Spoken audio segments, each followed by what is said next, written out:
विरोधी पक्ष नेता की नियुक्ति को लेकर विपक्ष द्वारा उठाए गए सवालों का उप मुख्यमंत्री एकनाथ शिंदे ने व्यंग्यात्मक अंदाज में जवाब दिया है।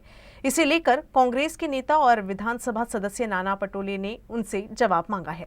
पटोले के मुताबिक शिंदे का डीएनए टेस्ट होना चाहिए, जिससे कि ये साफ होगा कि उनके कितने विधायक चुनकर आने वाले थे और ये शिंदे को पहले से पता था। मला एकनाथ शिंदेचं डीएनए करा, म्हणजे त्याचं टेस्ट, त्या टेस्टमध्ये लक्षात येईल की त्यांचे किती आमदार निवडून येणार होते। अजित पवारांनाही विचारा त्यांचे किती आमदार होते, याचे पण फडणवीसाचे।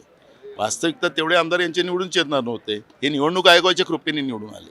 आणि माझं चॅलेंज आहे त्यांना की ते मला म्हणतात ना 200 मतांनी निवडून आले, त्यांनी मी महाराष्ट्रात सगळ्यात जास्त हायस्ट मतांनी निवडून नाही आलो। नाना पटोले तर राजकारणातून सन्यास गेले, पण बॅलेटवर निवडणुका घ्या, मग सांगतो तुम्हाला कसं राहतं। बेईमानीने निवडून येणारी लोक या पद्धतीचा जो गर्व करतात आहेत, खरं तर हा जो गर्व आहे हा जास्त काळाचा राहणार नाही। ज्या दिवशी बॅलेटवर या देशात निवडणुका होतील त्या दिवशी हे एकही सत्तेत राहणार नाही।